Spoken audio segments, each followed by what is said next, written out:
នៅក្នុង account PayPal បើសិនជាឈ្មោះរបស់យើងខុសពីអត្តសញ្ញាណប័ណ្ណយើងគួរតែបដូរឈ្មោះចេញជាបន្ទាន់ដើម្បីសុវត្ថិភាពគណនី PayPal របស់យើងហើយបើសិនជាបងប្អូនអត់ទាន់ចេះពីរបៀបបដូរឈ្មោះទេវីដេអូនេះអាចជួយអ្នកទាំងអស់គ្នាបាន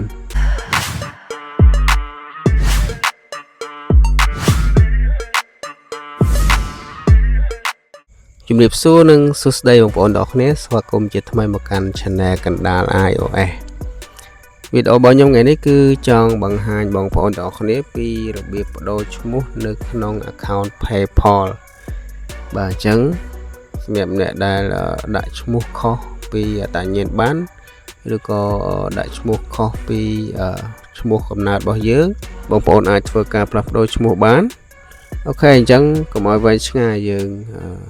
ទៅដឹងពីរបៀបផ្លាស់ប្ដូរឈ្មោះទាំងអស់គ្នាអញ្ចឹងបងប្អូន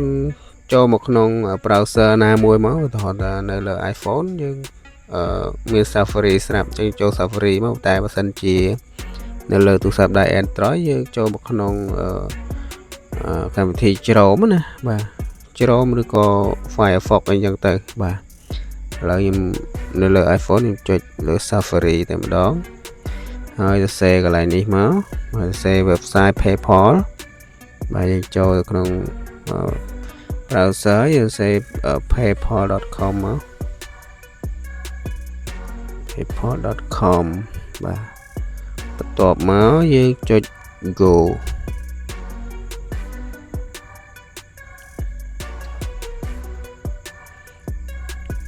បាទមកដល់ត្រង់ចំណុចនេះយើងវាយ email របស់យើងហើយនិង password របស់យើងមកកន្លែងហ្នឹងបាទឥឡូវខ្ញុំវាយ email និង password របស់ខ្ញុំសិនអញ្ចឹងបន្ទាប់ពីយើងវាយ email ក៏ដូចជា password នៃ account PayPal របស់យើងហើយយើងចុច login មក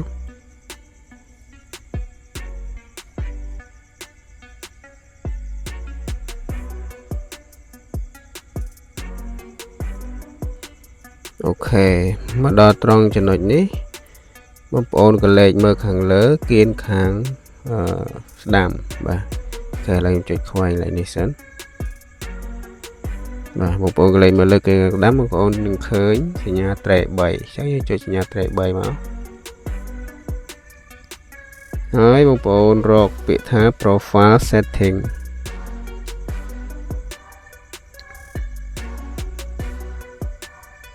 បន្តមកទៀតយើងយក personal information បាទហើយយើងយកកន្លែងពាក្យថា change ក្រោម name ហ្នឹងបាទក្រោមពាក្យថា name ឈ្មោះរបស់យើងចាស់ហ្នឹងណាបាទយើងចុចពាក្យថា change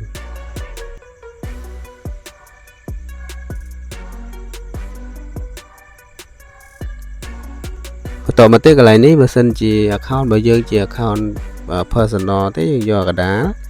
ហើយបើសិនជា account របស់យើងជាប្រភេទ account business យើងយកខាងក្រោមបាទអញ្ចឹងដោយសារ account របស់ខ្ញុំជា account business យើងយកខាងក្រោមតែម្ដងហើយចុច continue បន្ទាប់មកយើងចុចទៅលើឈ្មោះចាស់របស់យើងអូខេអញ្ចឹងយើងលុបឈ្មោះចាស់របស់យើងចេញមកហើយយើងដាក់ឈ្មោះថ្មីរបស់យើងវាយឲ្យដូចនឹងអត្តសញ្ញាណប័ណ្ណរបស់យើងតែម្ដងបាទកុំឲ្យយើងកែ2 3ដងអានឹងវាអត់ល្អទេយើងកែតែម្ដងឲ្យត្រូវហ្មងបាទអញ្ចឹងយើងដាក់ឈ្មោះហើយយើងផ្ទៀងផ្ទាត់មើលអត្តសញ្ញាណប័ណ្ណមួយមកកុំបខំពេកបាទអូខេឥឡូវខ្ញុំដាក់ឈ្មោះអត្តសញ្ញាណប័ណ្ណរបស់ខ្ញុំសិនបាទអូខេ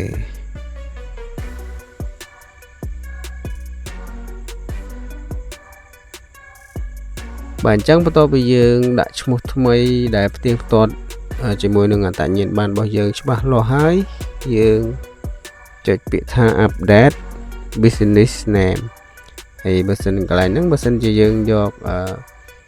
account personal វា load ពាក្យថា update personal name អញ្ចឹងណាបាទ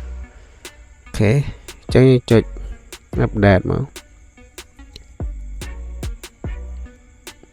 អូខេបងប្អូនឃើញណានេះគេដាក់ថា your business name is updated successfully អញ្ចឹងបានន័យថាឈ្មោះរបស់យើងគឺត្រូវបានផ្លាស់ប្ដូររួចរាល់ 100% តែម្ដង Cho chơi đàn máu bản chẳng ní một bộ này khởi cái này đi đầu từ bóng về mua rất thi su chẳng nữa mà ta lấy nhầm đồ một đợt mua đi net với nhảy chẳng cả flap đôi mua được nó không phải phó cứ ở bên tại phần nắng mà chẳng lấy dương tại lọp cái đó cho từ nó tụi bộ đam này cái hạt tụi bộ phải phó win và cho nhà trẻ bơi ní hai bông bồn dọc biệt thá hồn và chỉ biệt thá hồn á dương chăm một plate với đường đo tàng đam rồi có tụi bộ đam này cái hạt tụi bộ phải phó bao giờ này và ok chẳng video bao nhiêu ngày nay cứ men phần nắng hay bà xin chị kết thúc videoរបស់ខ្ញុំមានប្រយោជន៍សូមកុំភ្លេចជួយចុចពាក្យជាវឬក៏ subscribe channel របស់ខ្ញុំម្នាក់មួយផងមួយទៀតបងប្អូនជួយ comment នៅខាងក្រោមវីដេអូផងបើសិនជាបងប្អូនធ្វើបានខ្ញុំចង់ដឹងមែនតើបាទហើយបងប្អូនក៏អាច share វីដេអូមួយនេះទៅកាន់